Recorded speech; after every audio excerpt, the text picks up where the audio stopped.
సింహరాశి. ఈ సింహరాశి వారికి అందరికీ కూడా అనేకమైనటువంటి ఆహ్, ఆదాయాలు బాగా మల్టిపుల్ ఆదాయాలు బాగా వస్తాయి. And you will become a world famous ఎంటిటీస్‌గా మీరు మారడానికి అవకాశాలుంటాయి. బికాస్ బ్రాడ్ అవుట్‌లుక్‌తో స్వార్థం లేకుండా మీరంతా కూడా ఇతరులకు హెల్ప్ చేసి పెట్టడము, మీకు మీరు హెల్ప్ చేసుకోవడం ఇలాంటివి జరుగుతాయి. అయితే ఆదాయాలు గత వారం కంటే ఈ వారం బాగా పెరగడానికి అవకాశాలున్నాయి. సో, సప్తమంలో ఉన్నటువంటి ఈ యొక్క రాహుగ్రహ ప్రభావం వలన వితండవాదాలు అనేటటువంటివి మీరు ఎక్కువగా చేయడానికి అవకాశాలుంటాయి. కాబట్టి కనిపించినటువంటి ప్రతి ఒక్కళ్ళతో కూడా వితండవాదాలు, జీవిత భాగస్వాములతో కానీ, లేదా వ్యాపార భాగస్వాములతో కానీ వితండవాదాలు అనేటటువంటివి చేసుకుంటారు. సో, ఇవి చేసుకోకుండా మీరు జాగ్రత్తగా ముందుకు వెళ్ళండి. అలాగే ఈ యొక్క రాశి వారంతా కూడా మనకి ఈ సింహరాశి వారు అష్టమ శనిగ్రహ ప్రభావం వలన మనకి ఈ పనులన్నీ కూడా లేట్‌గా అవ్వడము, ఇలాంటివన్నీ కూడా జరుగుతా ఉంటాయి. సో, ఒక్కసారికే మనం ఒక ఎఫర్ట్‌కే మనం ఈ పనులు రాకపోవడం ద్వారా అనేక రకాలుగా మీరు వదిలేయడం జరుగుతుంది. అంటే ఇప్పుడు ఓపిక లేదు జనాలందరికీ కూడా. వెంటనే ఎఫర్ట్ ఒకసారి టెస్ట్ రాస్తాం. రాకపోతే కనుక గవర్నమెంట్ పోస్ట్ రాకపోతే వదిలిపడేయడమే. అదే ఏదో ఒక క్యాంపస్ ఇంటర్వ్యూకి వెళ్ళడం, వదిలిపారేయడమే. ఈ రకంగా చేయడం జరుగుతుంది. అలా కాకుండా కంటిన్యూస్‌గా మనం చేయడము, అది ఉద్యోగం ప్రయత్నమైనా లేకపోతే మామూలు ప్రయత్నమైనా చేయడం అనేటటువంటిది చేసుకుంటూ వెళ్ళాలి.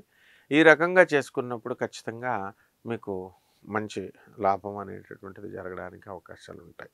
అలాగే ఈ యొక్క రాశి వారంతా కూడా మనకి సింహరాశి పిల్లల పట్ల అధికమైనటువంటి ప్రేమను చూపించడం అనేటటువంటిది జరుగుతుంది. గారాబం ఇవన్నీ కూడా చేయడం జరుగుతుంది. సో, దీని నుంచి మీకు అందరికీ కూడా ఏం జరుగుతుందంటే వాళ్ళ అనారోగ్యాల గురించి వాళ్ళ కొంచెం బాధపడడం అనేటటువంటిది జరుగుతుంది.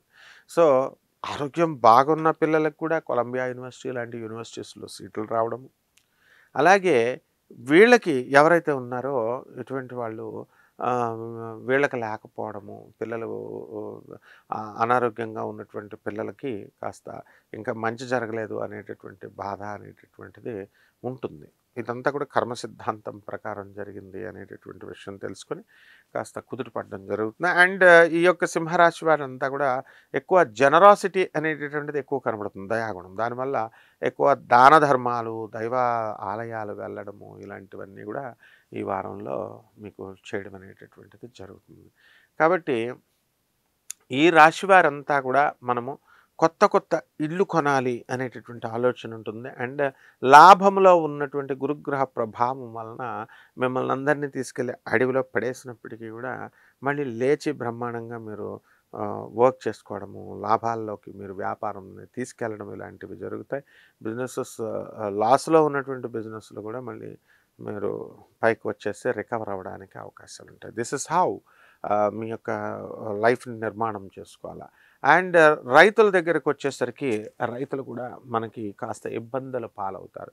అండ్ వీళ్ళంతా కూడా ఈ రేడియేషన్స్ అనేటటువంటివి ఎక్కువగా ఈ సింహరాశి వాళ్ళకి ఎక్కువ కలగడానికి అవకాశాలుంటాయి. Because they will use this electronic equipment ఎక్కువ ఫోకస్ అవ్వడం అనేటటువంటిది ఉంటుంది. కాబట్టి జాగ్రత్తగా మనం చూసుకోవాలా. ఇక ప బిజినెస్‌లు అన్ని రకాల బిజినెస్‌లు కూడా బ్రహ్మాండంగా సాగుతాయి. ముఖ్యంగా ఇనుము సంబంధించినటువంటి వ్యాపారాల జోలికి ఈ సింహరాశి వారు కొద్ది కాలం వెళ్ళకూడదు. అలాగే సింహరాశి వాళ్ళ భర్తలకి కాస్త ఉద్యోగ ప్రమాదాలున్నాయి. సో, రిసెషన్ పీరియడ్‌లో లే ఆఫ్‌లు అవ్వడానికి అవకాశాలున్నాయి. ఇక పరిహారాల దగ్గరికొచ్చేసరికి రాహు జపం చేయండి, రాహు స్తోత్రాలు చదవండి. రాహుకి కిలోంపావు మినుముల్ని ఆవు పేడ రంగు ఉన్నటువంటి వస్త్రాలనిచ్చి పేద బ్రాహ్మణులకి శనివారం నాడు ఉదయం 8 గంటలకి దానం చేసుకోండి. అలాగే దశమహావిద్యల్లో ఒకటైనటువంటి ప్రత్యంగిర అమ్మవారికి ఈక్వలెంట్‌గా బగళాముఖి అమ్మవారి యొక్క జపాన్ని, మంత్రానుష్ఠానాన్ని చేసుకోవడం ద్వారా అద్భుతమైనటువంటి ఫలితాలు మీకు కలుగుతాయి. అదేవిధంగా రావి చెట్టుని ఓ చిన్న కుండీలో మీరు వేసుకొని చక్కగా ప్రతిరోజు గుడికెళ్ళి ప్రదక్షిణాలు చేయడం, కొంచెం దూరంగా ఉండడము గుళ్ళు ఇలాంటివి కష్టంగా అవుతుంది కాబట్టి మీ ఇంట్లోనే ఒక కుండలో మీరు ఈ యొక్క రావి చెట్టుని వేసుకోవడం చిన్నదాన్ని, దాని చుట్టూ ప్రదక్షిణాలు చేసుకోవడం, రావి చెట్టు పూజ చేసుకోవడము, తర్వాత మళ్ళీ మీ యొక్క కోరిక ఏదైతే ఉందో ఆ కోరికలన్నీ తీరిపోయిన తర్వాత అది చక్కగా మెయిన్ రోడ్ పైన రావి చెట్టుని బయట వేసి చక్కగా మీరు దాన్ని నీళ్లు పోసి పెంచడము ఇలాంటివన్నీ కూడా మీరు జాగ్రత్తగా చేసుకుంటే బ్రహ్మాండంగా ఉంటుంది. శుభమస్తు.